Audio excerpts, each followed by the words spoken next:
పాదాన్ శ్రీ విశాఖాన్వితాంశ్చ हे कृष्णा करुणा सिंधु दीनबंधो जगत्पते गोपेश गोपिका कांत राधा कांत नमोस्तुते तप्त कांचन गौरांगी राधे वृंदावनेश्वरी वृषभानुसुते देवी प्रणमामि हरिप्रिये नमो विष्णुपादाय कृष्णप्रेष्ठाय भूतले श्रीमते भक्ति वेदांत स्वामिन्निति नामिने नमस्ते सरस्वते देवे गौरवाणी प्रचारिणे निर्विशेष शून्यवादी पाश्चात्य देशतारिणे वाञ्छा कल्पतरुभ्यश्च कृपा सिन्धुभ्य एव च पतितानां पावनेभ्यो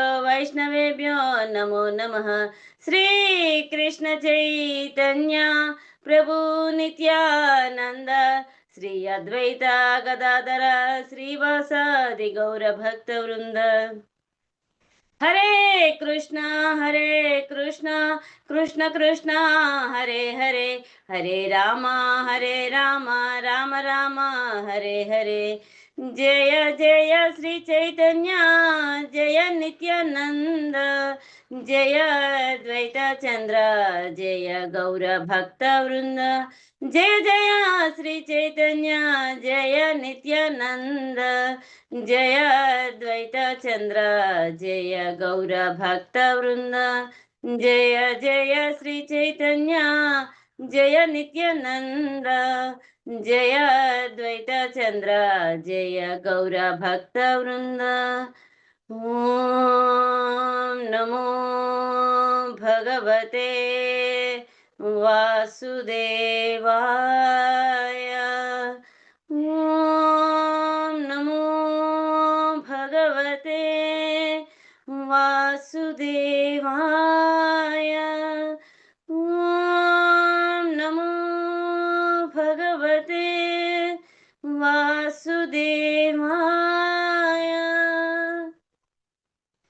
नारायणं नमस्कृत्य नरं चैव नरोत्तमं देवीं सरस्वतीं व्यासं ततो जयमुदीरयेत् नष्टप्रायेषु अभद्रेषु नित्यं भागवत सेवया भगवती अत्युत्तमश्लोके भक्तिर्भवति नैष्टिकी कृष्णाय वासुदेवाय देवकी नन्दनाय च नन्दगोपकुमाराय गोविन्दाय नमो नमः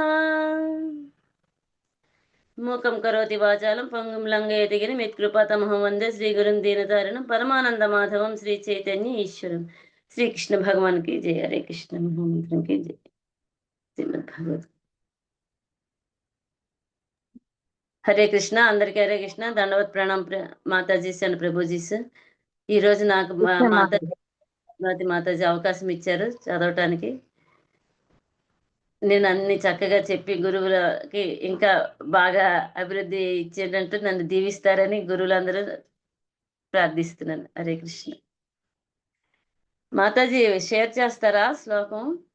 నేను షేర్ చేస్తాను మాతాజీ. మనం ఒకసారి చదివించిన తర్వాత ఎక్స్ప్లెనేషన్ స్టార్ట్ చేయండి మీరు. అలాగే మాతాజీ. ఇవాళ పద్మావతి మాతాజీ రారా? హరే కృష్ణ. పద్మావతి మాతాజీ రారా మాతాజీ? మాతాజీకి కొంచెం ఏదో వర్క్ ఉంది అన్నారు. సో క్లాస్ కి లీవ్ పెట్టడం ఎందుకు అని చెప్పేసి భగవద్గీత శ్లోకాలని చెప్పమన్నారు. Okay okay, thank you. Thank you Mataji.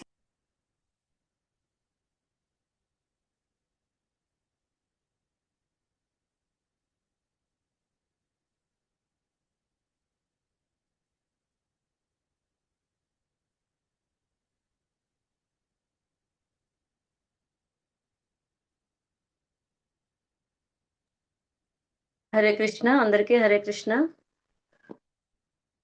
నాకు మాతాజీ ఈరోజు అవకాశం ఇచ్చారు. నేను సాయి శక్తిలో ప్రయత్నిస్తాను మాతాజీకి చెడ్డ పేరు రాకుండా. హరే కృష్ణ.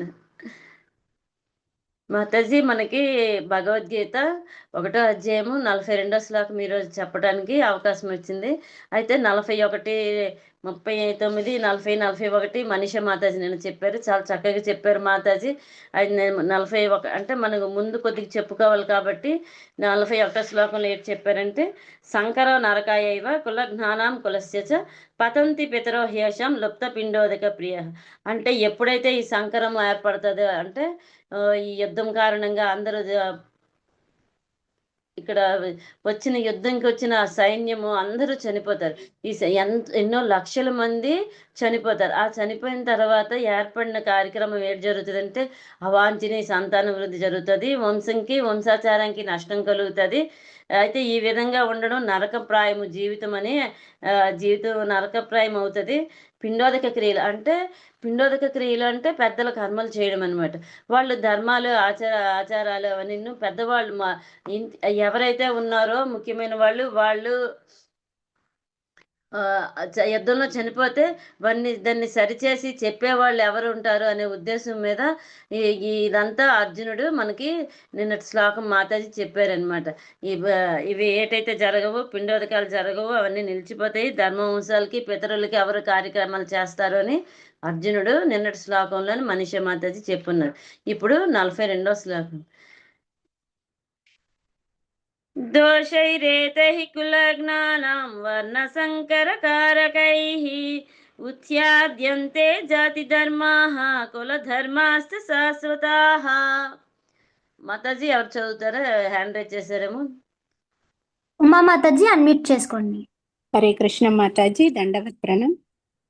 దోషి హైరేతి హై కుల జ్ఞానం వర్ణ సంకర కారకాహి ఉత్పాద్యంతే జాతి ధర్మ కుల ధర్మచ్చ శాశ్వతః. హరే కృష్ణ. హరే కృష్ణ. థ్యాంక్ యూ మాతాజీ. రమాదేవి మాతాజీ అన్మ్యూట్ చేసుకోండి. హరే కృష్ణ మాతాజీ. దోషైరేతైః కుల జ్ఞానాం వర్ణ సంకర కారకై ఉత్సాద్యంతే జాతి ధర్మాః కుల ధర్మాశ్చ శాశ్వతాః. హరే కృష్ణ. వరలక్ష్మి మాతాజీ అన్మ్యూట్ చేసుకోండి. హరే కృష్ణ మాతాజీ.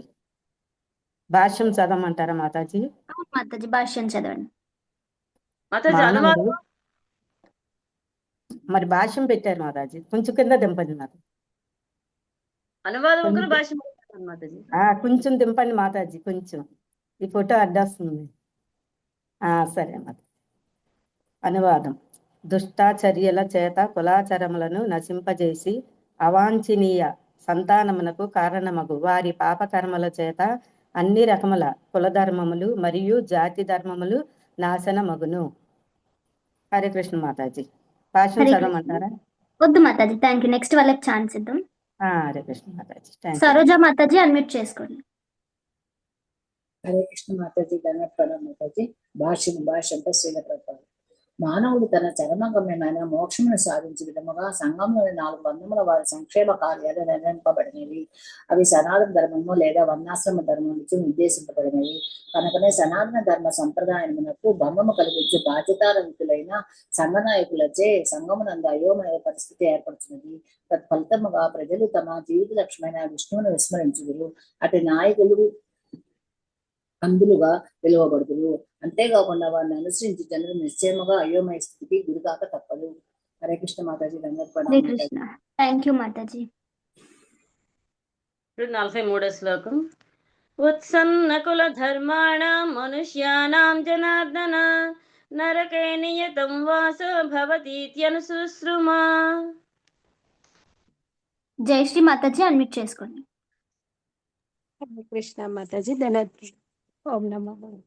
ఉచ్చన్న కుల ధర్మానాం మనుష్యానాం జనార్దన నరకే నియతం వాసో భవతీత్యనుశుశ్రుమా. హరే కృష్ణ మాతాజీ.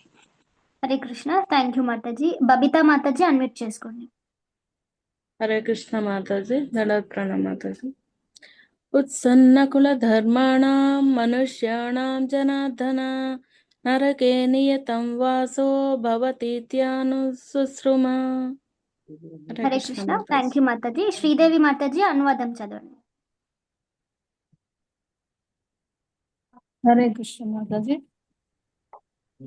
ఓ కృష్ణ జనార్దన, కులధర్మములను నాశనము చేయువారు శాశ్వతంగా నరకలోక నివాసులగురని గురు శిష్య పరంపరాగతముగా నేను వినియుంటిని. హరే కృష్ణ. హరే కృష్ణ. థ్యాంక్ యూ మాతాజీ. సుభద్ర మాతాజీ అన్మ్యూట్ చేసుకోండి. హరే కృష్ణ మాతాజీ, ధన్యవాద ప్రణామం.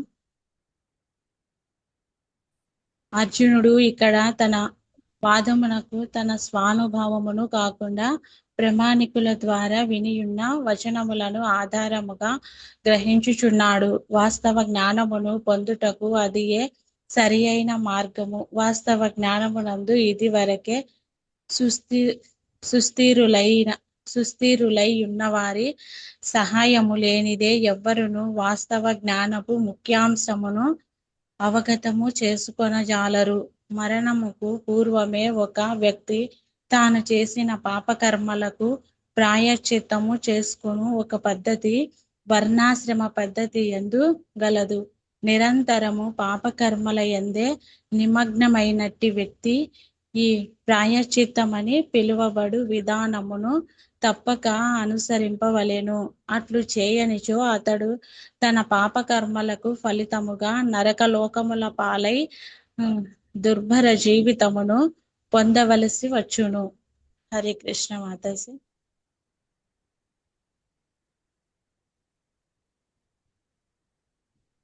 హరే కృష్ణ మాతాజీ, అందరికీ హరే కృష్ణ. అంటే 42వ శ్లోకంలో మనకి ఏంటి చెప్పారంటే, దోషైరైతే కులజ్ఞానం అంటే దోషైరైతే అంటే దోషాలు ఏవైతే ఉన్నాయో దోషాలు అవి ఏంటంటే కుల జ్ఞానం అంటే కుల గౌరవము నష్టపరిచేవారు. అంటే కుల గౌరవం ఎలా నష్టమవుతుందని చెప్తున్నారు ఇక్కడ. కుల జ్ఞానం కుల గౌరవం నష్టపరిచేవారు. వర్ణ సంకర అవాంఛనీయ సంతానం అంటే ఇప్పుడు ఏటన్నారు, ఈ యుద్ధం చేసేటప్పుడు అర్జునుడు అంటున్నాడు అనమాట శ్రీకృష్ణ భగవానుడితోటి, ఈ యుద్ధము చేయమని చెప్తున్నావు, యుద్ధం కారణంగా ఎన్ని రకాలు వస్తాయంటే కుల జ్ఞానం, తర్వాత వర్ణ సంకరం. వర్ణ సంకరం అంటే ఏంటన్నారంటే, ఇప్పుడు యుద్ధంలో చనిపోయిన వాళ్ళు ఉంటారు. చనిపోయాక ఎవరైతే ఇంటి యజమాని ఎవరో, ఇంటి తాలూకా వ్యక్తి ఎవరైతే ఉన్నారో భటులుగా సైన్యంగా అందరూ యుద్ధాన్ని పాల్గొంటారు. అంటే ఇక్కడ యుద్ధం ఎలా జరుగుతుంది అంటే కౌరవుల వైపు పాండవుల వైపు మొత్తం భూమి అంతా ఒక దగ్గరికి వచ్చి, భూమిలో ఉన్న జనమంతా ఒక దగ్గరికి వచ్చి ఒకవైపు కౌరవుల వైపు ఒకవైపు పాండవుల వైపు ఉన్నారనమాట. ఆ విధంగా ఉంటే ఈ సమస్త భూమి మీద ఉండే జనులందరూ అక్కడ ఉన్నట్టే అనమాట. ఏకఛత్రాధిపత్యం కదా ధర్మరాజుది. అంటే ఏకఛత్రాధిపత్యం అంటే అంటే ఛత్రం అంటే గొడుగు ఇక్కడ మనం వేసుకున్నాం అనుకోండి, వర్షం పడేటప్పుడైనా ఎండ అయినప్పుడైనా అది మనల్ని కాపాడుతుంది. ఎండ ద్వారైనా వర్షం ద్వారైనా అంటే మనం ఆ సమయంకి కొంచెం రక్షణ ఇస్తుంది. ఏకఛత్రాధిపత్యం అంటే ధర్మరాజు అండర్లోనే మొత్తం భూమి ఆర్యావర్తం అంటే మన భూభాగం అంతా అనమాట అర్థం. అక్కడ ఉన్న జనులందరికీ కూడా ఒక్క ధర్మరాజే పరిపాలిస్తున్నాడు అనమాట. అది ఏకఛత్రాధిపత్యంగా పరిపాలిస్తున్న రాజు కాబట్టి ఇక్కడ ఆ రాజుకి వ్యతిరేకంగా ఉండేవాళ్ళు కౌరవుల వైపు ఉన్నారు. అంటే వ్యతిరేకం అంటే ఆ సమయానికి వ్యతిరేకం అవ్వాల్సి వచ్చింది అంతే. కానీ ఇక్కడ ధర్మరాజు వైపు వాళ్ళ వైపు ఉన్న వాళ్ళందరూ ఈ భూమి ప్రజలందరూ ఉన్నారనమాట. అంటే ఈ యుద్ధ కారణంగా అంత సర్వనాశనం అయిపోతుంది. యుద్ధంలో అందరూ చనిపోతారు. చనిపోయిన కారణంగా స్త్రీలు, ముసలి వాళ్ళు, పిల్లలే ఉంటారు. ఆ కారణంగా వర్ణ సంకరం ఏర్పడుతుంది. వర్ణ సంకరం అంటే స్త్రీలని మోసగిస్తారనమాట. తొందరగా మోసపోతుంది స్త్రీ అని ఒకసారి మనకి క్లాస్లో కూడా చెప్పారనమాట. ఆ విధంగా ఇంకా వేరే వ్యక్తికి ఇంటి ఆదరణ కోసం స్త్రీ బయటికి వెళ్ళాల్సి వస్తుంది పురుషులు ఇంట్లో లేనప్పుడు, అంటే చనిపోతారు ఈ యుద్ధంలో. ఆ కారణంగా వర్ణ సంకరం ఏర్పడుతుంది. ఇటువంటి దోషాలు ఏర్పడతాయి. కుల జ్ఞానం, కుల వంశము నాశనం అయిపోతుంది, కులాచారాలు నాశనం అయిపోతాయి. వర్ణ సంకరం అంటే అంటే గౌరవం అవాంఛనీయ సంతానం అనమాట. వర్ణ సంకరం అంటే ఇలా జరుగుతాయి. ఇటువంటి దోషాలు ఏవైతే ఉన్నాయో అవి జరుగుతాయి కృష్ణ. ఇంకా ఏం చెప్తున్నారంటే ఉచ్ఛాద్యంతే జాతి ధర్మ అంటే జాతి ధర్మాలు కూడా నాశనం అయిపోతాయి. తర్వాత కుల ధర్మాలు కూడా నాశనం అయిపోతాయి. ఇటువంటి ఆచారాలు, ఇటువంటి దోషాలు చేయకుండా ఉండాలి కదా కృష్ణ. యుద్ధం జరిగితే ఈ విధంగా జరుగుతాయని చెప్తున్నారనమాట. అయితే అనువాదం ఏంటంటున్నారంటే, ఇటు దోషాలతో వంశాచారం నశింపచేసి అట్లు అవాంఛనీయ సంతానమున కారణమయ్యగు వారి పాప కర్మల చేత అన్ని రకముల కుల ధర్మాలు, జాతి ధర్మాలు నాశనమవుతాయి. అంటే ఇది వర్ణ సంకరం అన్నది పాపము. మన సదాచార ప్రవృత్తిలోను, మన గ్రంథాలు, వేదాలు అన్నిట్లోని వర్ణ సంకరము చాలా పాపకృత్యము. ఆ విధంగా అర్జునుడు చెప్తున్నాడు. పాపకృత్యము కారణముగా ఈ సమాజంలో ఉండే ధర్మాలన్నీ నాశనం అయిపోతాయి. జాతి ధర్మాలు నాశనం అయితే మనకి ఒక కులము, ఒక జాతి, ఒక వర్ణము, ఎన్నో రకాలు మన సమాజంలో ప్రజల మధ్య ఈ భావాలు ఉంటాయి. అయితే ఎవరి కులం పద్ధతులు వాళ్ళు, ఎవరి జాతి పద్ధతులు వాళ్ళు పూర్వం నుండి ఆచరించుకుంటూ వస్తుంటే అది వాళ్ళ ఆచారంగా అవుతుంది. అయితే ఈ విధంగా యుద్ధం కారణంగా ఎవరైతే ఈ సైన్యము కానీ, రాజులు కానీ, తర్వాత సేనాధిపతులు అన్ని రకాలు కాల్బలము, అశ్వబలము, గజబలము అన్నీ ఉంటాయి కదా. గజబలము అంటే ఏనుగుపై అధిరోహించి యుద్ధం చేసేవారు అనమాట. అశ్వబలము అంటే గుర్రముపై అధిరోహించి యుద్ధం చేసేవారు. ఇంకా కాల్బలము అంటే సైనికులు అనమాట, భటులు. వాళ్ళు పరిగెత్తుకున్న అంటే నడకతోటే వాళ్ళ యుద్ధం జరుపుతారు. ఎదురు సైనికులు ఇవి అంటే సమబుద్ధి వాళ్ళే యుద్ధం ఎప్పుడైనా చేస్తుంటారు అనమాట. ఆ విధంగా యుద్ధం జరిగేటప్పుడు వీళ్ళందరూ నాశనం అయిపోతారు. నాశనం అయిపోయినప్పుడు ఎవరైతే ఉంటారో ఇంటి పెద్ద బాధ్యత ఎవరు చూస్తారో వాళ్ళు చనిపోయిన కారణంగా అక్కడ కులధర్మం నాశనం అయిపోతుంది, వర్ణ సంకరం ఏర్పడుతుంది. ఇంకా ఏమంటున్నారంటే జాతి ధర్మాలు కూడా అంటే మనం ఇప్పుడు ఉన్నాము, మన కులము ఏ విధంగా నిర్ణయించాడు భగవంతుడు? చాతుర్వర్ణం మయా సృష్టం గుణకర్మ విభాగ సహా.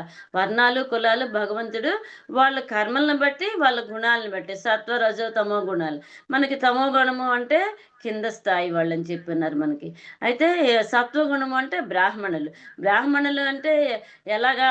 బ్రాహ్మణ వంశములో పుట్టడం కాదని చెప్పాడు భగవంతుడు. బ్రాహ్మణ భావం అంటే మనం పుట్టుక నుండి శూద్రులమే, కానీ బ్రాహ్మణగా ఎవరు అవుతారంటే వేదాలు, శాస్త్రాలు, ఉపనిషత్తులు, పురాణాలు, భాగవతము, భగవద్గీత, రామాయణం ఇటువంటి కావ్యాలన్నీ పఠించి అందులోని సారాన్ని వాళ్ళు గ్రహించి అందరికీ జ్ఞానాన్ని బోధించి అందరినీ మంచి భగవంతుని వైపు జ్ఞానం ఇచ్చేవాళ్ళు బ్రాహ్మణులని భగవంతుడే చెప్పున్నాడు అనమాట. అయితే క్షత్రియులు అంటే బ్రాహ్మణ, క్షత్రియ, వైశ్య, శూద్ర ఈ వరుస క్రమం అనమాట. అయితే క్షత్రియులు ఎవరన్నారు? మన దేశాన్ని, ప్రజలని రక్షించేవాళ్ళు. ఒకప్పుడు చెప్పారు, భగవంతుడు చెప్పినాడు ఏమంటే, రాజ్యంలోని ప్రజలు ఎప్పుడైనా రాజుతోటి విసిగిపోతారు. ఒక రాజులు కొంతమంది సమంగా పరిపాలించరు, ప్రజల్ని చాలా కష్టపడుతుంటారనమాట. ఆ పనులని, ఈ పనులని, పండింది ఇచ్చేయమని, అదని ఇదని. కొంతమంది రాజులు మూర్ఖులు, దుర్మార్గులు అవుతున్నప్పుడు ఆ ప్రజలు పక్క రాజ్యం దగ్గరికి వెళ్ళి ఆ రాజుగారి దగ్గర వేడుకుంటారట, మేము ఈ రాజ్యంలోని రాజులతోటి మేము భరించలేకపోతున్నాము, చాలా కష్టంగా ఉంది, పంట పండిన పండగ పని ఏదైనా మాకు సుంకం చెల్లించమని అల్లరి పెడుతున్నారు, మాకేమీ సదుపాయాలు సౌకర్యాలు ఇవ్వడం లేదు, మమ్మల్ని రక్షించండి మీరని పక్క రాజ్యం రాజు దగ్గరికి వెళ్తే, ఆ సమయంలో ఆ రాజు ఎవరైతే చెప్పారో ప్రజలు ఆ రాజు దగ్గరికి యుద్ధానికి ప్రకటించి అక్కడ ఓడించి ఆ రాజ్యాన్ని సుభిక్షం చేసేవారు ఒకప్పుడు అని మనకు వేదాల్లో రాసింది ఒక గురువు గారి ద్వారా విన్నాను నేను. అయితే ఇప్పుడు రాజ్యంలోని ఎవరు కూడా ఏ రాజులని కాదు, ఇక్కడ దేశము ప్రధానమంత్రిని, ముఖ్యమంత్రిని, అధ్యక్షులని అలా ఉన్నాయి ఇప్పుడు మన దేశాల్లో, మన భూమిలోని. అయితే వాళ్ళ మట్టుకు స్వార్థం అయిపోయింది. ఇప్పుడు అధర్మము, అన్యాయము ఎక్కువ అయిపోయింది. ఆ స్వార్థ కారణంగా భూ ఆక్రమణ అని, దేశ ఆక్రమణ అని ఊరికే యుద్ధాలు చేసి బాంబులు వేసి ఎంతో ప్రజలు నష్టం చేస్తున్నాయి. కానీ పూర్వ కాలంలో అలా కాదు అని చెప్పారనమాట. ఆ విధంగా ఈ యుద్ధం కారణంగా ఎంతో జన నష్టం వస్తుంది. తర్వాత కుల ధర్మాలు, జాతి ధర్మాలు, తర్వాత ఇంకా వర్ణ సంకరం ఏర్పడుతుందని అర్జునుడు ఇక్కడ శ్రీకృష్ణ భగవానుడికి చెప్తున్నారు. అయితే భాష్యము శ్రీల ప్రభుపాదికి జై. మానవుడు తన చరమగమ్యమైన మోక్షమును సాధించినట్లుగా సనాతన ధర్మము లేదా వర్ణాశ్రమ ధర్మము చేత నిర్దేశింపబడినట్లుగా సమాజములోని 4 వర్ణముల వారికి జాతి ధర్మాలతో పాటుగా కుల ధర్మాలు కూడా నిర్ణయించబడెను. అయితే ఏం చెప్తున్నారు శ్రీల ప్రభుపాదకి జై. ప్రభుపాద గారు ఏం చెప్తున్నారంటే మానవుడు చరమగమ్యం అంటే అంతిమ గమ్యం ఏటన్నారు? మానవుడు అంతిమ గమ్యం ఏటన్నారు? భగవంతుని సేవ చేయడమే జీవాత్మ యొక్క నిజమైన స్థితి అని మన వేదాలు శాస్త్రాల్లో కూడా చెప్పున్నారనమాట. ఆ విధంగా మనము భగవంతుణ్ణి ఆరాధించడమే మన నిజమైన స్థితి, భగవంతుని సేవించడమే మన నిజమైన స్థితి. ఏది? ఈ జీవాత్మ స్థితి. అటువంటి జీవాత్మకి మోక్షం సాధించినట్లుగా ఉండేదే ఈ సనాతన ధర్మము, వర్ణాశ్రమ ధర్మము. వర్ణాశ్రమ ధర్మం అంటే మనం చెప్పుకున్నాం, బ్రహ్మచర్యం, గృహస్థం, వానప్రస్థం, సన్యాసం. ఈ వర్ణాశ్రమ ధర్మాలని మనం పాటిస్తూ ఉంటే మన సమాజము, మన దేశము, మన ఈ ప్రపంచం మీద, భూలోకం ఏదైతే ఉందో అదంతా సుభిక్షంగా ఉంటుందని మనకి శాస్త్రాల్లో చెప్పారు. ఏ విధంగా? బ్రహ్మచర్యం అంటే జన్మించిన తర్వాత 25 సంవత్సరాల వరకు బ్రహ్మచర్యాన్ని పాటించాలి అని చెప్పారు. అయితే ఏటి? మన కలియుగంలో మన ఆయుష్ కాలము 100 సంవత్సరాలు. మనం ముందు యుగంకి, ద్వాపర యుగంకి వెళ్ళుంటే 1000 సంవత్సరాలు. అంతకు ముందు వెళ్ళుంటే కృతయుగము, త్రేతాయుగం అంటే రాముడి కాలము 10,000 సంవత్సరాలు. అంతకు ముందు యుగము కృతయుగంకి 1,00,000 సంవత్సరాలు. అయితే మనకి ఈ యుగములో, ఈ కలియుగములో 100 సంవత్సరాలే మన జీవనకాలం. ఈ వర్ణాశ్రమ ధర్మములో ఈ 100 సంవత్సరాలని ఈ విధంగా విడదీశారనమాట. బ్రహ్మచర్యం పాటించాలి 25 సంవత్సరాల వరకు. ఆ 25 సంవత్సరాల్లోని బ్రహ్మచర్యం అంటే గురువుల ఆశ్రమానికి వెళ్ళి విద్య నేర్చుకొని ఈ బ్రహ్మచర్యంలో ఎలా ఉండాలి, ఏ విధమైన పనులు చెయ్యాలి, ఎలాగ మనం జీవనాన్ని సాగించాలి, తర్వాత వచ్చే గృహస్థం కూడా మనం జీవనాన్ని ఎలా సాగించాలని గురువుల ద్వారా, గురు ఆశ్రమాల ద్వారా, ఆశ్రమంలోని వీళ్ళందరికీ గురువులు నేర్చుకుంటారు వాళ్ళు కూడా. ఆ తర్వాత గృహస్థం అంటే వివాహం వ్యవస్థ అంటే మనం ధర్మబద్ధంగా, న్యాయబద్ధంగా, అగ్ని సాక్షిగా మన వివాహ వ్యవస్థలో ఏదైతే ఉందో ఆ విధానాన్ని పాటిస్తూ గృహస్థ ధర్మం అంటే వాళ్ళు సత్సంతానాన్ని పొంది ఆ విధంగా ఆ వచ్చిన సంతానం కూడా సమాజ శ్రేయస్సుకే వినియోగం అవుతుంది. ఎందుకంటే మనం ఈ గృహస్థ ధర్మంలో ఉండేటప్పుడు భార్య భర్త చక్కగా హోమాలు, ధర్మాలు, శాస్త్రాలు, తర్వాత యజ్ఞాలు ఇవన్నీ తెలుసుకొని ఇవన్నీ చేసి తర్వాత భగవంతుని ధామాలకి యాత్ర విధంగా వెళ్ళి చూసి అందరిని దర్శించి దైవాన్ని దర్శించి దైవ కృప తీసుకొని వాళ్ళు సత్సంతానాన్ని పొందుంటే ఆ సంతానము ఈ సమాజ శ్రేయస్సుకి మన సదాచారాలని, కులధర్మాలని కాపాడుతూ వాళ్ళు వస్తూ ఉంటారు. అదే ఇక్కడ చెప్తున్నారంట. వర్ణ సంకరము అంటే ఈ వివాహ వ్యవస్థ అక్కడ విచ్ఛిన్నమైపోతుంది అనమాట. ఎవరైతే చనిపోయి ఉన్నారో చనిపోకుండా ఉండే వాళ్ళ సంబంధాలు ఒకరికొకరు సంబంధం పెట్టుకొని ఆ వచ్చిన సంతానము సత్సంతానము కాదనమాట. వాళ్ళకి ఆచారాలు, పద్ధతులు, గౌరవాలు, విధానాలు వాళ్ళు వినే ఉద్దేశంలో ఉండరు. ఎందుకంటే వీళ్ళదొక కులము కానీ జాతి కానీ అవుతుంది, వారిది ఒక జాతి కానీ కులము కానీ అవుతుంది. అటువంటిప్పుడు ఒకరు కుల ధర్మాలు కలవు అనమాట. కలకుండా వీరు ఒకటి అన్నప్పుడు వాళ్ళకి పుట్టిన సంతానం ఏదవుతుందంటే ఏ ధర్మం పాటించాలో తెలియక వాళ్ళు ఏది పాటించకుండా సమాజానికి చీడపురుగులుగా అయ్యే ఉద్దేశం కూడా అవుతుందని ఇక్కడ అర్జునుడు అంటున్నాడని చెప్తున్నారనమాట. ఆ విధంగా వర్ణాశ్రమ ధర్మం. అయితే మనం గృహస్థం అయిన తర్వాత 50 సంవత్సరాలు అయిన తర్వాత వానప్రస్థం అని మనకు ఒక ఆశ్రమ ధర్మం ఉంది. వానప్రస్థం అంటే మనం వనాల్లో నివసించడం. 50 సంవత్సరాలు అయ్యాక భార్యాభర్తలు ఇద్దరు పిల్లలకి వాళ్ళ సంసారం అయితే ఏది ఉందో, వ్యాపారం ఉందో, ఏది ఉందో అదంతా వాళ్ళకి అప్పచెప్పి వానప్రస్థం అంటే వనాల్లో కుటీరం కట్టుకొని అక్కడ భగవంతుని ఆరాధన, సేవ, కీర్తన, పూజ అన్ని వాటితో వాళ్ళు వానప్రస్థాన్ని గడపాలి. ఇంకా సమయం ఉంటే అప్పుడు సన్యాసం తీసుకోవాలి. సన్యాసము అంటే అంత సాధారణమైనది కాదు. కానీ అది స్త్రీలకు సన్యాసం లేదు. పురుషులకే సన్యాసం. ఎందుకంటే ఇప్పటి స్త్రీలు కొద్దిగా అక్రమ సంబంధాలు వాటి గురించి ఉన్నారు కానీ పూర్వపు స్త్రీలు ఎవరో ఒకరో ఇద్దరో కానీ అందరూ భర్త అడుగుజాడల్లోని, ఇంటి అత్తమామల అడుగుజాడల్లోని, ఇంటి ఆచారాలని, పద్ధతుల్ని వాటిని పాటిస్తూ వాళ్ళ కాలాన్ని గడిపేవారు. దానిని మనకి మాతాజీ ఒక కథలో కూడా చెప్పున్నారు. ఏంటంటే భర్త భార్య ధర్మబద్ధంగా శాస్త్రబద్ధంగా వివాహ వ్యవస్థలోని అన్ని ప్రమాణాలు చేసి ధర్మేచ అర్ధేచ కామేచ మోక్షేచ నాతిచరామని ఇటువంటి ప్రమాణాలు చేసి భార్యాభర్తలు ఎప్పుడు సంబంధం పెట్టుకున్నా అది అంటే అవివాహిత సంబంధం కాకుండా ధర్మబద్ధమైన సంబంధంగా అది ఒక విధంగా బ్రహ్మచర్యం అని కూడా అనుకోవచ్చు అనుకొని మాతాజీ మనకు ఒక కథలో చెప్పున్నారు.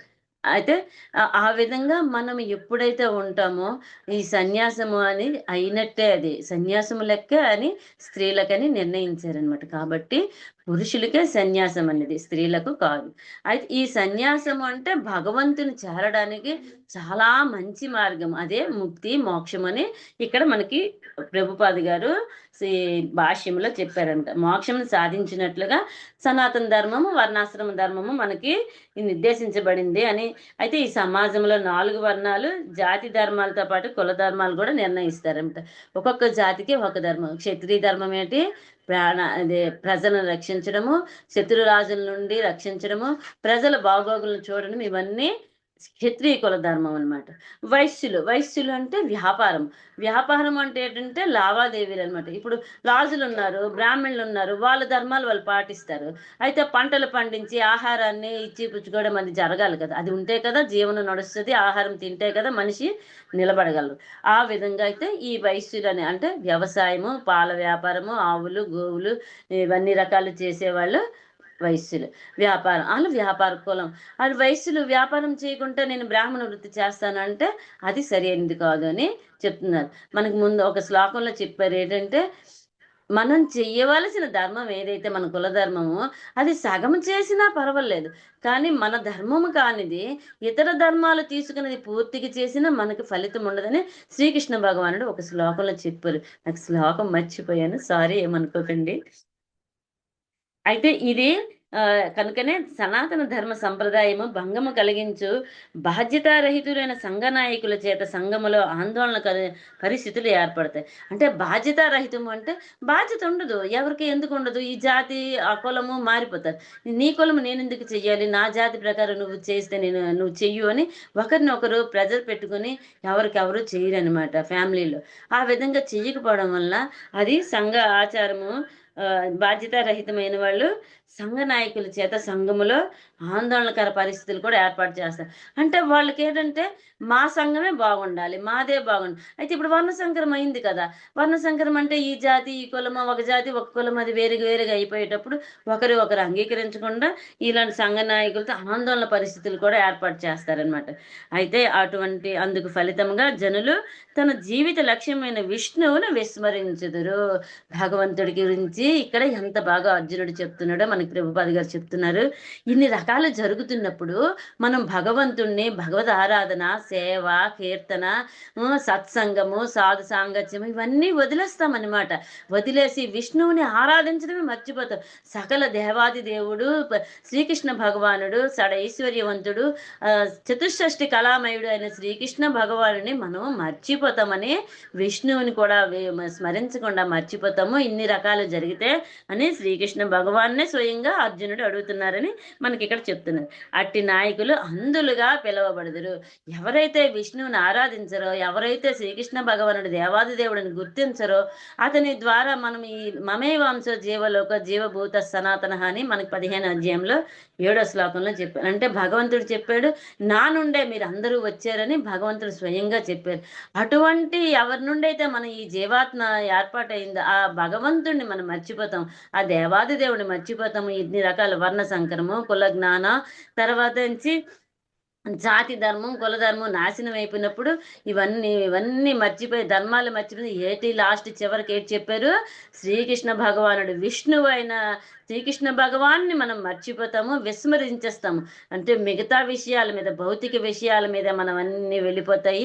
భౌతిక ఆకాంక్షలు, తర్వాత భౌతిక పరంగా ఇక ఆశలు కోరికలు, అరిషడ్ వర్గాల ద్వారా యుద్ధాలు, జీవనాశనము, ప్రాణ నాశనము, తర్వాత భూనాశనం కూడా జరుగుతుంది. ఎందుకంటే ఒకప్పుడు ఈ బాంబులు వేస్తే జపాన్లో వేశారు నాగాసాకి, అక్కడ ఆ యుద్ధం ఇప్పటికీ పంటలు పండడం లేదు అక్కడ, ఆ హిరోషిమా నాగాసాకి దగ్గర.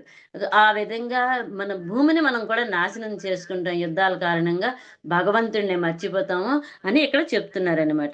అట్టి నాయకులు అందులుగా పిలువబడతారు. అంటే గుడ్డివారే, కళ్ళుండి లాభం ఏంటుంది? భగవంతుని గురించి తెలుసుకోలేని వారు, భగవంతుడిని మన ఆత్మ పరమాత్మ జీవాత్మ పరమాత్మగా గుర్తించిన వారు, చూడని వారు అందులు అంటే గుడ్డివారే. అంతేకాకుండా అట్టి వారిని అనుసరించు జనులు నిశ్చయముగా కలతలకు గురి కాక తప్పదు. అంటే అలాంటి అంధుల్ని మనం అనుసరించామనుకోండి, మనం నిశ్చయంగా, జనులు అంటే మనమే, నిశ్చయంగా కలతకు అంటే బాగా బాధపడతాం అనమాట. మనకి దారి తెలియదు, భగవంతుడి వైపు తెలియదు, ఇటువైపు వెళ్తాము అటువైపు వెళ్తాము, మన మోక్షం ఏంటి, మన గమ్యం ఏంటి, మన చర్మ గమ్యం ఏంటని విష్ణువుని ఎప్పుడైతే స్మరించడం లేదో అవన్నీ మర్చిపోయి మన జీవితాలే అంధకారం అయిపోతాయని ఈ శ్లోకంలోని మనకి చెప్పున్నారనమాట. అయితే 43వ శ్లోకం. ఉత్సన్న కుల ధర్మాణ మనుష్యాణం జనార్దన నరకే నియతం వాసో భవతీత్యను శుశ్రుమ. అంటే చెప్తున్నారు ఇక్కడ అర్జునుడు, ఉత్సన్న కులధర్మాణం అంటే ఉత్సన్నం ఏటైంది? నాశనం కావింపబడింది. ముందు శ్లోకంలో చెప్పారు కదా అర్జునుడు, నాశనం కావింపబడిన కులధర్మాలు, ఇంకా మనుష్యులు కూడా నాశనం అయిపోతారు. ఇలా యుద్ధాల్లోని మనుషులు ఎంతో చనిపోతారు, వాళ్ళ ధర్మాలు సరిగా ఉండవు. ఆ ధర్మం ఈ ధర్మం, నా ధర్మం నువ్వు పాటించి, నీ ధర్మం నేను పాటించలేను అనేసి మనం ఒకరికొకరు గుద్దులాడుకోవడము, యుద్ధము అంటే ఒకరు సంఘర్షణ, ఇవన్నీ రకాలు జరగడం కారణంగా కుల ధర్మాలు మానవులు కూడా నాశనం అయిపోతారు.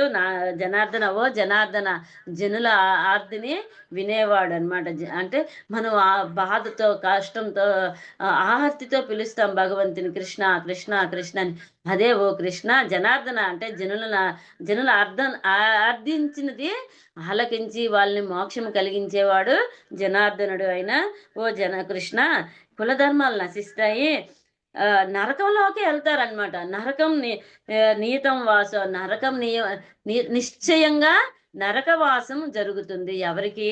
ఉత్సన్న కుల ధర్మాన అంటే నాశనం కుల నాశనం ఎవరైతే కావింపబడారో, అంటే ఆ కుల నాశనం ఎప్పుడు జరుగుతుందన్నారు? యుద్ధం జరిగినప్పుడు జరుగుతుందన్నారు. యుద్ధం ఎవరి కారణంగా అవుతుందన్నారు ఇక్కడ? కృష్ణుడేమో అర్జునుని యుద్ధాన్ని అర్జునుడికి కృష్ణుడు ప్రేరేపించాడని ఇక్కడ అర్జునుడు అంటున్నాడు. కానీ స్వయంగా ధర్మాన్ని స్థాపించడానికే శ్రీకృష్ణ భగవానుడు అర్జునుడిని ఒక సమిధగా వాడుకున్నారని మనకి గురువులు చెప్పారనమాట. అయితే ఈ విధంగా నరకంలో నివసిస్తారు కృష్ణ. ఓ జనార్దన, కులధర్మాలు నాశనం అయిపోయినప్పుడు, మనుష్యులు నాశనం అయిపోయినప్పుడు, జనార్దన నరకే నీతం వాసు అంటే నరకాన్నే శాశ్వతంగా నరకంలో నివసిస్తారు ఓ జనార్దన. అయితే భవతీత్యను శుశ్రుమ, ఇది నేను నా సొంతంగా చెప్పడం లేదు, ఒక గురు పరంపర ద్వారా వచ్చిన విషయాన్నే నేను ఇక్కడ చెప్తున్నాను కృష్ణ నీకు అని భగవంతుడికి శ్రీకృష్ణ భగవానుడు చెప్తున్నారనమాట. ఓ కృష్ణ భగవంతుడికి అర్జునుడు అడుగుతున్నాడు ఇదంతా. ఓ కృష్ణ జనార్దన, కులధర్మములు నశించిన వారు శాశ్వత నరకలోకములకు నివాసితులగురని నేను గురు శిష్య పరంపరాగతముగా విని ఉంటిని. త్యనుశుశ్రమ అంటే గురు పరంపర అని అర్థం. అయితే మనం ఇప్పుడు కూడా గురు పరంపర ద్వారా వచ్చిన జ్ఞానాన్నే తెలుసుకుంటున్నాం. శ్రీల ప్రభుపాద గారు మనందరికీ మన అజ్ఞానము నుండి, అంధకారము నుండి, ఈ బురద నుండి, ఈ కుంటము నుండి బయటకు తీయడానికి భగవంతుడే అతని రూపంలో వచ్చారని చాలా దగ్గరలో కూడా నేను విన్నాను. అది నిజం కూడా. ఎందుకంటే అవతారాలు భగవంతుడికి 6 రకాలు ఉంటాయి. లీలావతారాలు, పురుషావతారాలు, శక్యావేశ అవతారాలు. ఆ విధంగా శక్తి ఒక ఆవేశ అవతారంగా మనకి శ్రీల ప్రభుపాది గారుగా వచ్చి మనందరికి ఈ బురద నుండి, అయితే ఒక్కొక్క క్లాసులోని గురువు గారు చెప్పారు, మనం అందరమును పెద్ద అట్ల పెనం మీద హట్టులాగా కాలుతున్నమాట. అంటే ఈ భౌతిక విషయాలతోటి, కామ క్రోధ లోభ మోహ మదం ఆశ్చర్యాలనే ఈ వాంఛలతోటి వాటితోటి ఈ భూప్రపంచం అనే పెద్ద పెనం మీద మనం మాడుతున్నామట. అయితే మనం ఒకసారికి సర్దుకుందామా, అటుపక్క వెళ్దాం అనేసి మన ఇండియా నుండి అమెరికా వెళ్ళినా అక్కడ అదే ప్రపంచం, ఇంకో దేశం వెళ్ళినా అక్కడ అదే ప్రపంచం. కానీ కనీసం మన దేశంలో మరొక రాష్ట్రం వెళ్ళినా అదే విషయం. ఇటు వెళ్ళినా ఎటు వెళ్ళినా మనము ఈ భూ ప్రపంచం మీద మాయ అనే పెనం మీద అరిషడ్ వర్గాలతో మాడుతూనే ఉన్నామట. ఆ విధంగా సమయంలో భగవంతుడు మనకి శ్రీల ప్రభుపాద ద్వారా భగవంతుని నామాన్ని పట్టుకోవడానికి ఈ కలియుగ ధర్మమైన హరినామ సంకీర్తనం ద్వారా మనం ఈ భూ ప్రపంచం అనే అట్ల పెనం మీద నుండి భగవంతుని ధామం చేరడానికి ఆ నామం చాలా పనికొస్తుందని, మనకి మంచి దుష్కృతులు పోయి సుకృతులు వస్తాయి, భగవంతుని చేరుతామని ఆ గురువు గారు మాకు చెప్పారనమాట. ఆ విధంగా మనం కూడా ఈ భగవంతుని నామం ద్వారా, శ్రీకృష్ణ భగవాన్ నామం ద్వారా, హరే కృష్ణ మహామంత్రం ద్వారా ఈ భూప్రపంచంలో అంటే జన్మ మృత్యు జరా వ్యాధి అనే సైకిల్ నుండి బయటకు వెళ్తామని నాకు ఆ గురువు గారు చెప్పిన ద్వారా మీకు చెప్పగలిగాను. హరే కృష్ణ. అయితే ఇక్కడ అర్జునుడు తన గురు పరంపర గురించి చెప్పారండి. అదే మనము శ్రీల ప్రభుపాద గారి దగ్గర నుండి వరుసగా గురువుల తర్వాత నుండి మనకి ప్రభుపాద గారు అంటే ప్రభుపాద గారి గురువు గారి పేరు భక్తి సిద్ధాంత సరస్వతి గురు మహారాజు. ఆ మహారాజు నుండి మనము ఇప్పుడు చాలా మహారాజులు నాకు అందరూ తెలియరు. జయపతాక్ గురు మహారాజు, భక్తి వికాసం గురు మహారాజు, రాధానంద నువ్వు నిన్న చూసి మొన్న చూసి 3 రోజుల నుంచి మరి వస్తారా అని చెప్పి ముందే చెబుతానంటున్నావు కదా. కృష్ణ. ఆ విధంగా గురు పరంపర ద్వారా మనం ఏదైతే జ్ఞానం నేర్చుకుంటామో ఆ జ్ఞానాన్ని మనం ఎవరి దగ్గర ఏ వాక్యం పలికినా మీకు ఎవరు చెప్పారు ఇది కరెక్ట్ కాదంటే, లేదు పలానా గురువు గారి దగ్గర నేర్చుకున్నాను, ఆ గురువు గారు మరో గురువు గారి దగ్గర నేర్చుకున్నారని, అలాగే గురువు పైనకి వెళ్ళేటప్పటికి చివరకు వచ్చేటప్పటికి శ్రీకృష్ణ భగవానుడే ఆది గురువుగా, అంటే జగద్గురువు. కృష్ణం వందే జగద్గురువు అని మనం అంటాం కదా కృష్ణాష్టకంలో. ఆ విధంగా శ్రీకృష్ణ భగవాన్ని చేరాలన్నమాట గురువు. అలాగా మనకి 4 సాంప్రదాయాలు ఉన్నాయి. గురు సాంప్రదాయాలు, కుమార సాంప్రదాయము, తర్వాత శ్రీ సాంప్రదాయము, రుద్ర సాంప్రదాయము, మధ్వగౌడీయ సాంప్రదాయం అని 4 సాంప్రదాయాలను.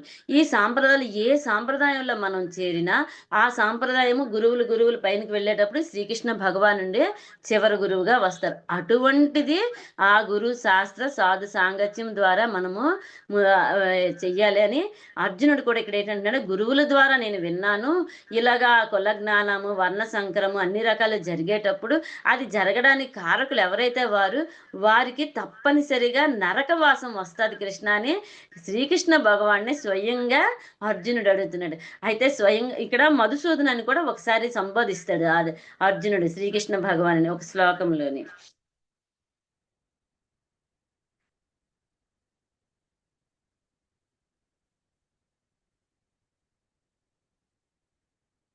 అంటే మధుసూదన అంటే మధు అనే రాక్షసుని భగవంతుడు చంపారనమాట, సంహరించారు. అంటే రాక్షసుల్ని ఎందుకు సంహరిస్తారు భగవంతుడు? ప్రజల్ని, జనులని, భూమిని, ఋషుల్ని, భక్తుల్ని అందరికీ బాధలు పెడుతుంటారు. అయితే భక్తులను రక్షించడానికి కదా భగవంతుడు అవతరిస్తానని చెప్పారు 4వ అధ్యాయంలోని 7వ శ్లోకంలో. యదా యదా హి ధర్మస్య గ్లానిర్భవతి భారత అభ్యుత్థానం అధర్మస్య తదాత్మానం సృజామిహం. 8వ శ్లోకంలో చెప్పారు 4వ అధ్యాయంలో, పరిత్రాణాయ సాధునం వినాశాయ చ దుష్కృతం ధర్మ సంస్థాపనార్థాయ సంభవామి యుగే యుగే. ఈ 2 శ్లోకాల మధ్యన భగవంతుడు ఏమంటే, ఫస్ట్ శ్లోకంకి ఎప్పుడెప్పుడు ధర్మం అధర్మం అయిపోతుందో, ఎప్పుడైతే గ్లాని ఏర్పడుతుందో ధర్మానికి, అప్పుడు నన్ను నేను అవతరించుకుంటాను. తదాత్మానం సృజామ్యహం. అదే పరిత్రాణాయ సాధన అంటే, పరిత్రాణాయం అంటే సాధు పొంగవులకి, వినాశాయచ దుష్కృతం అంటే దుష్టులని నాశనం చేయడము, సాధువులను రక్షించడము. ఆ విధంగా భగవంతుడు ఎక్కడెక్కడ అన్యాయం జరుగుతుంది, ఎక్కడెక్కడ అధర్మం జరుగుతుందో అప్పుడు తప్పకుండా అవతరిస్తాడు. ఆ విధంగా భగవంతుడు అవతరించిన విధానాన్ని మనము గురువుల ద్వారా విని, గురు పరంపరాగతగా వేదాలు శాస్త్రాలు సాధు సాంగత్యం ద్వారా ఇవన్నీ వరుస క్రమంలో వచ్చినవన్నీ మనం తెలుసుకొని మన తర్వాత వాళ్ళకి ఇది తెలియచేసి మన సనాతన ధర్మాన్ని నిలబెట్టాలంటే కృష్ణ ఈ యుద్ధం చేస్తే ఎలాగవుతుంది, నాకు నరకం వస్తుంది కదా నేను యుద్ధం చేస్తే, నాకు నరకవాసం చేసినట్టు నువ్వు నాకు నా సొంత మనుషులు సొంత జనులకే చంపమని నువ్వు అంటున్నావు, కానీ నీ సొంత వ్యక్తులను నువ్వు చంపావా, నీ చుట్టాల బంధువులను చంపావా, నువ్వు యాక్చువల్గా రాక్షసులనే కదా సంహరించావు, కానీ నువ్వు నాకు ఇలా చెప్తున్నావు ఏంటని ఒక గురువు గారి ద్వారా నేను విని మీకు చెప్తున్నాను. అయితే అదే గురువు గారు చెప్పారనమాట, అర్జునుడు మర్చిపోయాడట తన సొంత మేనమామే కదా కంసుడు, ఆ కంసుడిని కూడా చంపారు. అంటే భగవంతుడు బంధుత్వం కానీ బంధు ప్రీతి కానీ చుట్టాలని స్నేహితులని ప్రీతి తప్పు చేసే వాళ్ళకి కూడా ఈ బంధుత్వం చూడ్డు, స్నేహితులని చూడ్డు అనమాట భగవంతుడు. అంటే ధర్మాన్ని స్థాపించడమే భగవంతుని ఏకైక లక్ష్యం. అది అర్జునుడి ద్వారా స్థాపించాలని భగవంతుడు అనుకున్నాడు. అదే విధంగా ఇక్కడ భాష్యం ప్రభుపాద గారు చెప్తున్నారు. ప్రభుపాదికి జై. అర్జునుడు ఇక్కడ తన వాదన తన సొంత అనుభవం కాకుండా, అంటే సొంత అనుభవం కాదు, ప్రామాణికుల వచనముల ఆధారము చేసుకుని ఇదే వాస్తవ జ్ఞానము పొందుటకు సరైన మార్గము. ఇక్కడ కూడా చెప్తున్నారు ప్రభుపాద గారు, ఇదే సరైన మార్గం. అంటే గురు పరంపర ద్వారా వచ్చిన జ్ఞానం ఏదైతే ఉందో అది తెలుసుకోవడమే సరైన మార్గము. అది వరకే వాస్తవ జ్ఞానంలో స్థితినైనట్టు వారి సహాయము లేనిది ఎవరునూ వాస్తవ జ్ఞానపు ముఖ్యాంశమును గ్రహించలేరు.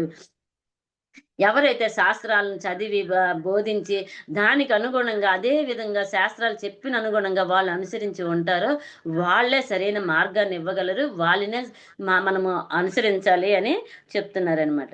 అయితే మరణమునకు ముందే ఒక వ్యక్తి తాను చేసిన పాపకర్మలకు ప్రాయశ్చిత్తం చేసుకునే విధానము వర్ణాశ్రమ విధానంలో చెప్పబడెను. మనకి వర్ణాశ్రమ విధానం గురించి చెప్పారు గురువు గారు. ఏంటంటే చెప్పుకున్నాం కదా ఇప్పుడు, బ్రహ్మచర్యము, గృహస్థము, వానప్రస్థం, సన్యాసం. అంటే వానప్రస్థము అంటే అది పశ్చాత్తాపం. ఇక్కడ ఏంటన్నారు, ప్రాయశ్చిత్తం అంటే మనము మన కుటుంబాన్ని, బంధువుల్ని, పిల్లల్ని, వాళ్ళ వ్యాపారాలని, ఆస్తుల్ని, ఐశ్వర్యాలని అన్నీ వదిలేసి వనవాసం అంటే వనాల్లో నివసించి భగవంతుని ఆరాధించి ప్రాయశ్చిత్తం చేసుకోవడం అనమాట. ఆ విధంగా ప్రాయశ్చిత్తం చేసుకోవాలి అనేసి వర్ణాశ్రమ విధానంలో ఉంది. అయితే తప్పక వినియోగించాలి. అలా చేయనిచో తన పాపకర్మలకు ఫలితముగా తప్పక నరకలోకముల పాలే దుర్భర జీవితము పొందబడతాము. అంటే ఇక్కడ ఏమన్నారు, మనము ప్రాయశ్చిత్తం తీసుకోవాలి. ఆ ప్రాయశ్చిత్తం ఏదన్నది అంటే వానప్రస్థంలో చేస్తామన్నమాట. ఎందుకంటే అక్కడ మరి మనం బంధాలు అన్ని విడిచిపెట్టేసి వెళ్ళిపోతాం, భగవంతుడిని ఆరాధించి సేవించి పూజించి. ఆ సమయంలో మన ప్రాయశ్చిత్తంగా అవుతుంది. ఇది చెయ్యకపోతే చాలా దుర్భర జీవితం, ఎక్కడ నరకంలో అనుభవిస్తాం, నరకవాసం కలుగుతుంది కృష్ణ. కాబట్టి నాకు ఈ యుద్ధం నేను చెయ్యలేనని అర్జునుడు ముందు శ్లోకాల్లో కూడా చెప్పాడనమాట. నేను చేయలేను అర్జునుడు. అయితే మనకి 4 కారణాలు ఉంటాయన్నమాట అర్జునుడు ఎందుకు యుద్ధం చెయ్యడు అని. ఒకటో కారణం ఏంటంటే జాలి. అంటే మన సొంత వాళ్ళు, బంధువులు, చుట్టాలు, అన్ని రకాల వాళ్ళందరికీ చంపేది మనము, అది సరైనది కాదు కృష్ణ, నేను చంపలేను అని ఒకటో కారణం అని చెప్పారు. రెండో కారణం ఏంటంటే గెలిచినా సంతోషం లేదు. ఎప్పుడు మన రాజ్యంలోని ఈ సంతోషం ఎలా వస్తుంది, మనం ఏదైనా వస్తువు కొనుక్కున్నాం అనుకోండి, అందరికి మన బంధువులకో, చుట్టాలకి, ఇరుగువారు, పొరుగువారు, స్నేహితులకి అన్ని చూపించి మనం సరదా పడతాం. అలాగే ఇంతటి రాజ్యాన్ని, ఈ భూ ప్రపంచం మీద మొత్తం సమస్త రాజ్యాన్ని సాధించి నా వాళ్ళు ఎవరు లేనప్పుడు ఎవరికి చూపించి నేను సంతోషపడతాను, ఎవరి దగ్గర ఈ సంతోషం వ్యక్తం చేస్తాను కృష్ణ అని రెండో కారణం చెప్పున్నాడు అనమాట. మూడో కారణం ఏంటంటే పాపభీతి. అయితే వీళ్ళందరినీ చంపితే నాకు పాపం వస్తుంది, నేను నరకానికి వెళతాను అని అది కూడా అర్జునుడు అన్నాడు అనమాట. నాలుగోదే కులక్షేమం. మనం ఇప్పుడు అంటే నాలుగోది 39 నుండి 43 వరకు 4వ భావం అనమాట. 4వ కారణం కులక్షేమం, వర్ణ సంకరము, జాతి నాశనం, కుల నాశనము ఇవన్నీ జరుగుతాయి కృష్ణ. ఇవన్నీ జరుగుట కారణంగా నేనేటి సాధిస్తాను, నేనేటి గొప్ప అవుతాను, నాకు మళ్ళీ నరకమే నివాసం అవుతుంది కదా, నువ్వు నాకెందుకు ఇలా చెప్తున్నావు కృష్ణ అని అర్జునుడు ఈ శ్లోకంలోనే చెప్పాడంటే, ఈ 2 శ్లోకాల్లో. అయితే మనం ఏంటంటే ఈ 2 శ్లోకాల్లో నేర్చుకోవాలి, ఈ కుల జ్ఞానము, వర్ణ సంకరము, జాతి సంకరము, తర్వాత కులధర్మాల నాశనము, ఇంకా అవన్నీ రకాలు మనుష్యుల నాశనము అన్ని రకాలు జరిగినప్పుడు ఆ దేవాది దేవుడైన శ్రీకృష్ణ భగవానుని మనం విస్మరిస్తాం. కాబట్టి ఆ భగవంతుడి విస్మరణ లేకుండా ఏది మంచిదో అది చెయ్యాలి, కానీ యుద్ధము నేను చేయలేను కృష్ణ అని భగవంతుడికి అర్జునుడు చెప్తున్నాడు. హరే కృష్ణ. తప్పులుంటే క్షమించండి, తప్పులన్నీ నావి, ఒప్పులన్నీ గురుమాతాజీవి. హరే కృష్ణ. హరే కృష్ణ మాతాజీ, బాగానే చెప్పారు మాతాజీ. హరి బోల్ మాతాజీ. మీలాగా మీ స్థాయికి మేము ఎప్పుడు చేరుకుంటాము. హరే కృష్ణ. చాలా చాలా మాతాజీ బాగా చాలా చిన్నస్తాయి మాతాజీ నాది. మాతాజీ మన గురు మాతాజీలు అందరూ మనకు నేర్పినవే ఇవి మాతాజీ, ఎక్స్ట్రా ఎయిట్ కావు, నా సొంతం అసలేమి కావు మాతాజీ. హరే కృష్ణ. హరి బోల్ మాతాజీ. చాలా బాగా చెప్పారు మాతాజీ. పనికించారు నా చేత అంతే. మాతాజీ చాలా బాగా చెప్పారండి. మీలాగా మాకు ఇంకా చాలా టైం పడుతుంది చెప్పడానికి. మేము కూడా వింటున్నాం మీలాగనే, కానీ మాకు ఇంకా రావడం లేదు అట్లా. వస్తుంది మాతాజీ, రాదని ఏమి ఉండదు. అందరం రోజు వింటున్నాము, రోజు గురు మాతాజీ చెప్పినవన్నీ వింటున్నాం కదా. మనం పద్మావతి మాతాజీ చాలా చక్కగా మనకు వివరిస్తున్నారు. ఆమె చెప్తున్నది అదే అంటున్నాం, అందరం వింటున్నాం, కానీ మేము ఇంకా అంత మీలాగా ఆ స్టేజ్కి రావాలంటే కొంచెం టైం పడుతుంది మాకు. మీరు బాగా చెప్పారండి. మాతాజీ అంటున్నారు.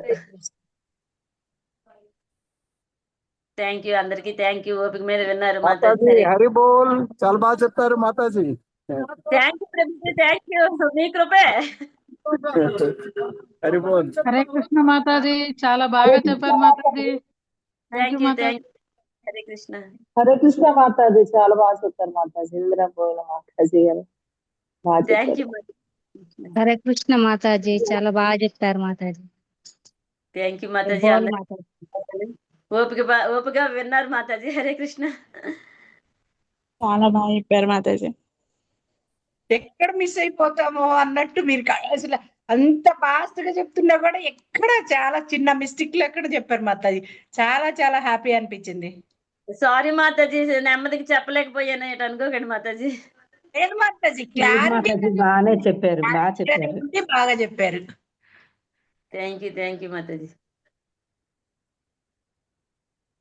1 hour ఇచ్చారు, కానీ నేను అది 1 hour ఫుల్ఫిల్ చేయలేకపోయాను. నీళ్ళు మాతాజీ బాగానే చెప్పారు కదా, టైం ముందు చెప్పిన బాగానే చెప్పారు, మొత్తం బాగానే చెప్పారు. థ్యాంక్ యూ మాతాజీ. హరే కృష్ణ. హరే కృష్ణ మాతాజీ.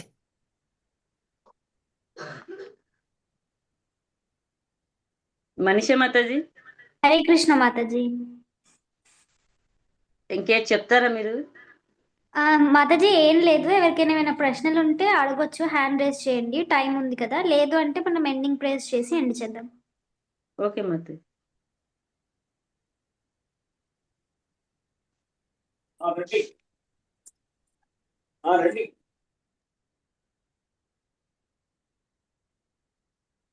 మాతాజీ ఎవరికి ఏం ప్రశ్నలు లేనట్టున్నాయి, హ్యాండ్ రేస్ ఎవరు రాలేదు. మీరు ఎండింగ్ ప్రేస్ చేస్తారా? మీరు చేసేయండి మాతాజీ. ఓకే మాతాజీ, నేను చేస్తాను. హరే కృష్ణ. మాతాజీ సం ప్రభుజీ అందరికీ ధన్యవాద ప్రణాం. అందరూ మాతాజీ లేకున్నా ఇంతసేపు వరకు క్లాస్ విన్నందుకు అందరికీ ధన్యవాదాలు, కోఆపరేట్ చేసినందుకు.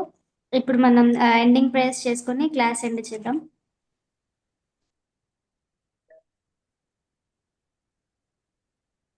హరే కృష్ణ. ఏసీ భక్తి వేదాంత స్వామి శ్రీల ప్రభుపాద్ కీ జై. వాంఛా కల్ప తరుభ్యస్య కృపా సింధుభ్య ఏవచ పతితానాం భావనేభ్యం వైష్ణవేభ్యో నమో నమః. శ్రీల ప్రభుపాద్ కీ జై. శ్రీల భక్తి సిద్ధాంత సరస్వతి గోస్వామి మహారాజ్ కీ జై. नामाचार्य श्रीला हरिदास ठाकुर की जय. अनंत कोटि वैष्णव भक्त वृंद की जय. प्रेम से कहो श्री कृष्ण चैतन्य प्रभु नित्यानंद श्री अद्वैत गदाधर श्रीवासादि गौर भक्त वृंद की जय. श्री राधा मदन मोहन की जय. श्री जगन्नाथ बलदेव सुभद्रा माई की जय. श्री निताय गौर सुंदर भगवान की जय. Hare Krishna, all glories to assembled devotees. Hare Krishna, all glories to assembled devotees. Hare Krishna, all glories to assembled devotees. Hare Krishna, Krishna Krishna, Hare Hare, Hare Rama, Rama Rama, Hare Hare. Hare Krishna. Thank you అందరికి. రేపు కూడా మనం 11 గంటల సమయానికి అందరం కలుసుకుందాం. Thank you. Mataji end చేస్తున్నాను నేను. హరే